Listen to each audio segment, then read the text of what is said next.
Morning, Mr. Chairman. Philip Van Cleave, VCDL. Well, and I certainly feel sorry for the family that had this happen. There are some issues with this bill. One size does not fit all. Some parents teach their children how to safely handle firearms, and their children are perfectly trustworthy.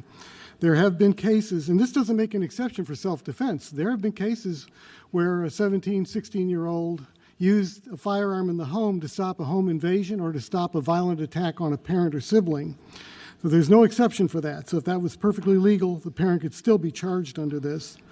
The close proximity term is vague, and the standard for school-initiated threat assessment isn't really defined. It's what one school might call a threat, another school might not consider it the same thing. As we mentioned, we do cover minors under 14. And the other thing is, there's no other crime I can think of that we hold the parent accountable for what a 17-year-old does. If a 17-year-old steals a car and robs a bank, they don't put the parents in jail.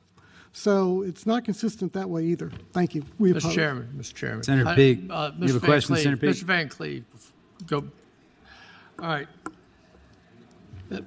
I will say, Mr. Van Cleave, Mr. Chairman, if a parent gives the car keys to a drunken teenage child or adult child drunken, knowing that the person's drunken or high on drugs, and they go out, they are civilly liable. Well, yes. It could be criminally reckless.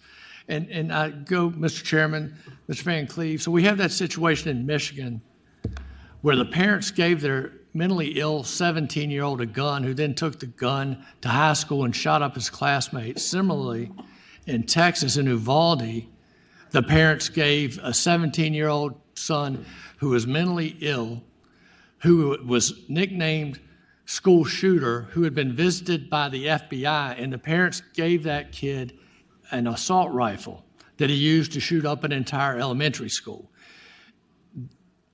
Mr. Chairman, is there some form in this bill that we can make parents, that you would agree parents should be liable for giving mentally disturbed children firearms who then go and commit murders? Mr. Chairman, Senator Peake, yes, we didn't say we opposed everything in here. Certainly, if the parent is a conspirator, a co-conspirator, that gives Mr. Chairman, Senator Peake. Mr. Chairman, I'm not talking about co-conspirators where they plan to go shoot up a school together. I'm talking about where a parent voluntarily gives a gun to a mentally disturbed child who has made threats against himself or others and gives that child a weapon and ammunition. What can we come up with as a society to put some responsibility on that parent? What would the VCDL agree to? Okay, Mr. Chair, Senator Peake, yeah, I mean, we're fine with the concept that the parent knows this is a dangerous child and then irresponsibly lets them have access. We just don't want the broad blanket that says... Mr. Chairman.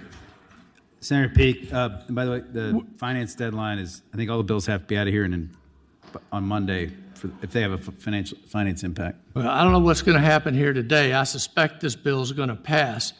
I would request that VCDL and the NRA, who's here, get with Mr. Van Valkenburg and come up with something that you agree with so that parents don't give firearms to mentally disturbed youths who go out and commit mass murders. Mr.